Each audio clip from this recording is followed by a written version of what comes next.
Hello दोस्तों, मैं उचत राजकुमार। जो कि आज हम लोग मेरे भाई बात करेंगे इंपॉर्टेंस वैल्यू के लिए। इंपॉर्टेंस वैल्यू क्या है? जो कि हम परसेंटेज का क्वेश्चन लगाएं, या तो प्रॉफिट एंड लॉस का क्वेश्चन लगाएं, या तो प्रॉफिट एंड लॉस का क्वेश्चन लगाएं, या प्रॉफिट परसेंटेज का क्वेश्चन लगाएं। उसके लिए जो परसेंट का वैल्यू दिया रहता है ना, कितना परसेंट प्रॉफिट, कितना परसेंट लॉस ना, और फिर अगर ये लॉस दे रहा है, परसेंटेज का वैल्यू दिया रहता है, तो हमको उसको सवाल को सॉल्व करने में ज्यादा समय लगता है। तो उसके हमको कंपटीशन एग्जाम को सॉल्व करना है क्वेश्चन को। तो उसके लिए हम एक ट्रिक बताएंगे कि इंपॉर्टेंट वैल्यू में कि उसको डायरेक्ट कैसे बनाया जाए।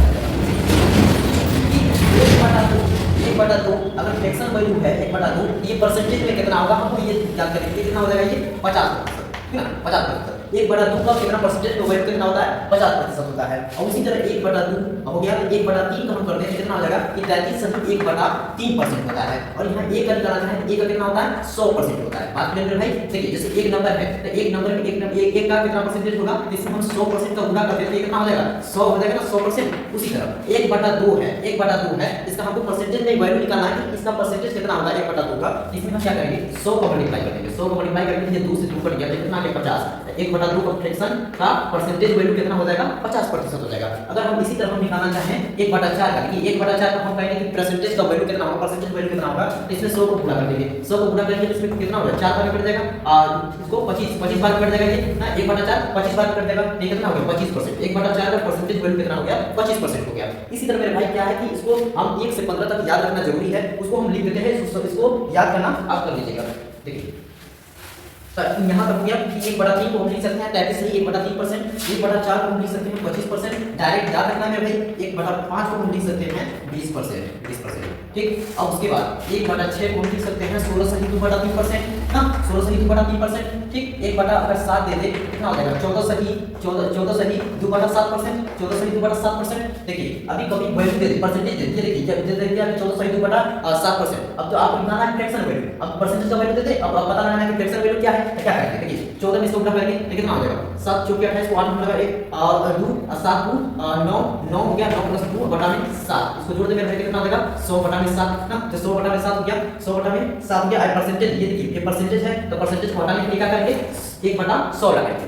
देखिए फिर से देखिए, इसका हम जब करेंगे तो 14 7 98 98 और 2 जोड़ दें, ये कितना हो गया? 100 100/7 हो गया, 100/7। अब परसेंटेज को हटाएंगे तो 1/100 आएगा, 1/100 आएगा ना, तो इसको क्या करेंगे? 100 से 100 कैंसिल कर देंगे, तो ये वैल्यू कितनी आ जाएगी? 1/7 आ जाएगी ना। इसी तरह का हमारा परसेंटेज का वैल्यू दे देगा, तो इसको हम फ्रैक्शन का वैल्यू निकालेंगे तो ये फ्रैक्शन का वैल्यू आ जाएगी, ठीक मेरे भाई। चलिए 1/7 हो गया, तो 1/8 के लिए देखेंगे। 1/8 के लिए कितना होता है? 12 सही और 1/3% होता है, ठीक। ये हो गया 1/8 के लिए।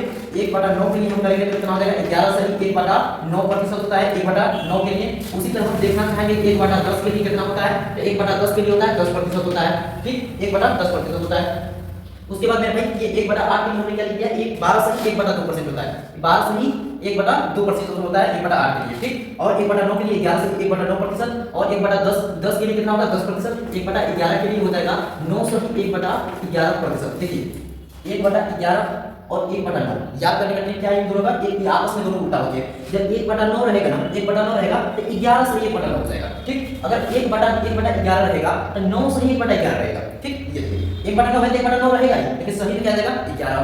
1/11 है तो 1/11 रहेगा ही, सही में क्या आ जाएगा? 9 आ जाएगा। ये ऐसे याद करेगा दोनों आपस में उल्टा होते हैं। तो 12 के लिए देखिए 1/12 के लिए क्या हो जाएगा? 8 सही 1/3%, 8 सही 1/3%, 8 सही 1/12 के लिए 8 सही 1/3%। 1/13 के लिए कितना होता है? 1/13 के लिए 7 सही 9/13%, ठीक। 7 सही 9/13%। 1/14 के लिए कितना हो जाएगा? 7 सही 1/7% होता है 1/14 के लिए। 7 सही 1/7 होता है 14 के लिए। 1/13 होता है 7 सही 9/13%। और 1/15 का बचा बच गया 1/15, तो 1/15 के लिए कितना होता है मेरे भाई? 6 सही 2/3%। देखिए इतना आपको याद रहना चाहिए, ठीक ना, याद रहना चाहिए। जब सवाल हम लोग बनाएंगे तो काफी आसान हो जाएगा, करने के लिए बहुत आसान हो जाएगा। देखिए अब हम बता देते हैं, याद करेंगे। एक का हो गया 100%, 1/2 को हो गया 50%, 1/3 का हो गया 33 सही 1/3%, ठीक। ऐसे करके देखिए पूरा वैल्यू आप निकालेंगे, ठीक। इसको याद कीजिए। इसको करते हैं भाई पहले सॉल्व, उसके बाद हम करते हैं क्वेश्चन लगाने स्टार्ट करते हैं, ठीक है ना।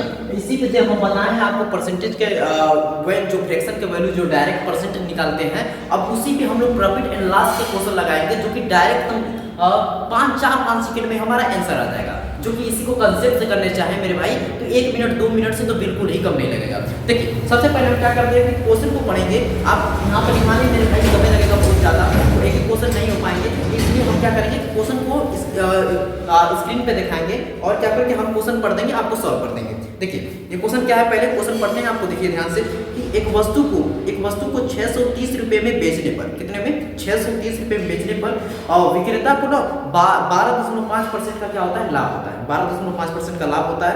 तो वस्तु का क्रय मूल्य ज्ञात करें। क्या करने मेरे भाई, वस्तु का क्रय मूल्य ज्ञात करें। देखिए क्वेश्चन नंबर पहला है, ऐसे क्वेश्चन नंबर पहला को हम सॉल्व कैसे करेंगे कि हमारा कितना प्रतिशत का लाभ होता है, 12.5% का लाभ होता है। मैंने इसीलिए ये लिखवाया है कि काम हो जाएगा मेरा आसान। ठीक है, इसको 12 सही 1/2% भी लिख सकते हैं कि नहीं, 1/2% लिख सकते हैं।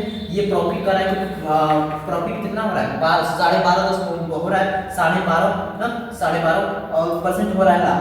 देखिए इसको तो 12 सही 1/2%, इसी का फ्रैक्शन वैल्यू हम आपको लिखवाए थे कितना, 1/8 लिखे थे ना, 1/8 मेरे भाई, 1/8। तो ये देखिए ये नीचे वाला क्या होता है ना, ये सीपी होता है और ये होता है फायदा, जिसको ये लोग बोलते हैं प्रॉफिट। देखिए 8 एक कोई वस्तु थी जिसे 8 रुपये का बेच रहे हैं तो 1 रुपया का फायदा हो रहा है, ये बात आपको देखना है। अगर प्रॉफिट हुआ है तो प्रॉफिट परसेंट, ठीक ना। ये देखिए ये जो परसेंट का वैल्यू दिया है, अगर हम इसको फ्रैक्शन वैल्यू देते हैं तो 1/8। अब देखिए ये जो प्रॉफिट हो रहा था तो ऊपर क्या हो जाएगा, प्रॉफिट। अगर यही लॉस था ना, लॉस, ये लॉस हो जाता। और यहाँ पे नीचे क्या है, सीपी। तो इसको पहले ऐसे लिख लीजिए, प्रॉफिट एसपी और सीपी ना, ऐसे लिख लीजिए। हाँ ना, तो ऐसे लिख लीजिए। देखिए सीपी यहाँ लिख लीजिए एसपी, ठीक।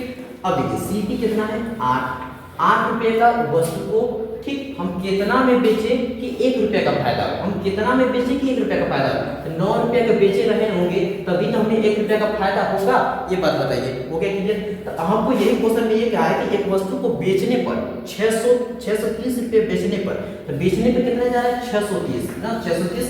तो देखिए 9 से इसको हम काट दें तो 9 7 63 ना, 9 7 63, ये हो गया 70 हो गया।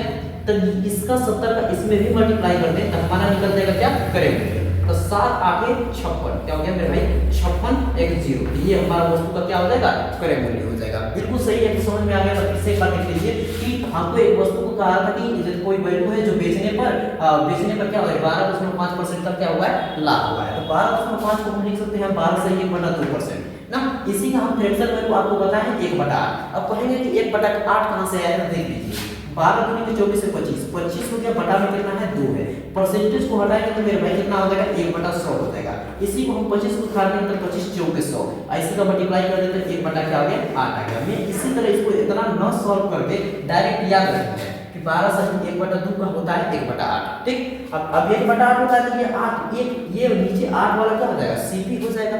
और ऊपर जो प्रॉफिट हुआ है तो प्रॉफिट, अगर प्रॉफिट परसेंट दिया है तो प्रॉफिट, अगर लॉस परसेंट दिया है तो लॉस, ठीक। मेरे भाई कंसेप्ट आपको लग रहा है पूरा बिल्कुल क्लियर हो गया। दूसरा नंबर क्वेश्चन को पढ़ेंगे, आपको स्क्रीन पर शो करेगा, आप इस क्वेश्चन को देखिएगा ध्यान से। देखिए कि एक वस्तु को 1470 रुपये में बेचने पर विक्रेता को ना 16 सही 2/3% का लाभ होता है। कितना, 16 सही 2/3% का लाभ होता है। तो वस्तु का क्रय मूल्य ज्ञात करें। क्या करना मेरे भाई, क्रय मूल्य ज्ञात करना। फिर से सीपी ज्ञात करना है, सेम कांसेप्ट है, फिर से इसी तरह सॉल्व किया जाएगा। देखिए इसका प्रॉफिट परसेंट कितना दिया है, प्रॉफिट परसेंट देखिए कितना दिया है, प्रॉफिट परसेंट 16 सही 2/3% दिया है, 16 सही 2/3% दिया है। आपको डायरेक्ट याद है कि 1/6 होता है। अब 1/6 जिस बच्चों को नहीं याद है वो कैसे करेगा, देखिए 16 की 48 दूनी की 50 हो गया ना मेरे भाई, 50 और नीचे कितना है 3। अब परसेंटेज को हटाएंगे तो 1/100 ऐसे लगाते हैं, ठीक। परसेंटेज को हटाया तो 1/100 लगाया, ठीक है। 50 से इसको काट दें तो 2 बार कट जाएगा, ऐसे तो मल्टीप्लाई कर देंगे, नीचे 3 और 2 है तो 6 1/6 आ गया। इसी तरह इतना न सॉल्व करके डायरेक्ट याद कर लीजिए, 1 से 15 तक लिखवाए हैं, इसको याद करिए। 16 सही 2/3% का होता है 1/6। अब आपको यही बताएं कि ये क्या हो जाएगा, सीपी हो जाएगा, और जो ये प्रॉफिट परसेंट है ये प्रॉफिट हो जाएगा, ठीक। अब देखिए सॉल्व करने के बाद हम यहाँ पे लिखेंगे प्रॉफिट सीपी और यहाँ एसपी। अब देखिए सीपी कितना दिया है, 6, प्रॉफिट ये।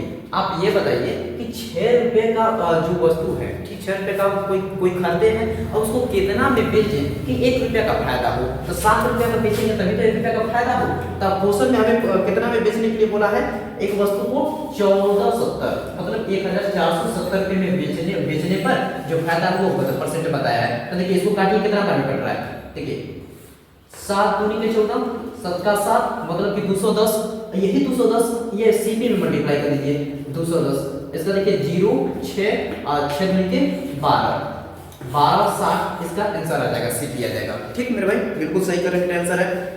तीसरा क्वेश्चन पढ़ रहे हैं सेम कंसेप्ट पे। एक व्यक्ति अपना सामान्य 8 सही 1/3% लाभ पर बेचता है। यदि वस्तु का क्रय मूल्य कितना है, 65,780 रुपये है, 65,780 रुपये है, तब वस्तु का क्या है, तब क्रय मूल्य ज्ञात करना है। फिर कंसेप्ट वैसे ही इसको फिर से सॉल्व करेंगे। देखिए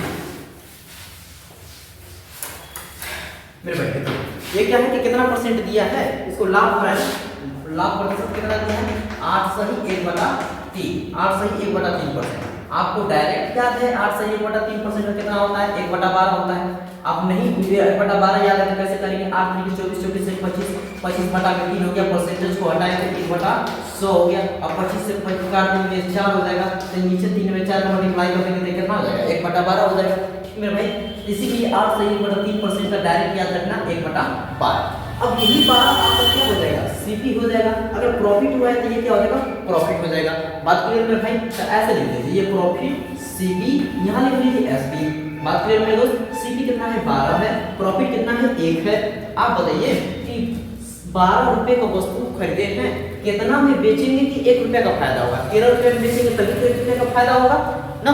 अब यही देखिए 13 का वैल्यू जो कितना दिया है, कितना में बेचने के लिए बोला है क्वेश्चन में, 65 और 78 जीरो। अब इसको घटाइए, 13 से घटाइए, 13 5 65 और 13 5 65 जीरो, 13 6 78 ना, अब जीरो हो गया। ठीक, इतना बार में ये पूरा वैल्यू कट जाएगा। इसी का मल्टीप्लाई हम इसमें कर देते हैं, 5 0 6 0। देखिए ये जीरो हो जाएगा, 12 5 60, 12 6 72 को 2 हाथ में लगा 7, आइए हो गया 12 5 60, 60,720, 60,720 इसका करेक्ट आंसर हो जाएगा, यही क्रय मूल्य हो जाएगा। ठीक, यहाँ तक मेरे भाई क्लियर है। तो हम अगले वीडियो में, नेक्स्ट वीडियो में नेक्स्ट कंसेप्ट लेकर आएंगे, इसे प्रॉफिट एंड लॉस को, जो कि 4-5 सेकंड में मात्र कर देंगे। यहाँ तक समझ में आया वीडियो तो मेरे भाई पसंद आया तो आपको वीडियो को लाइक करना और चैनल को सब्सक्राइब करना।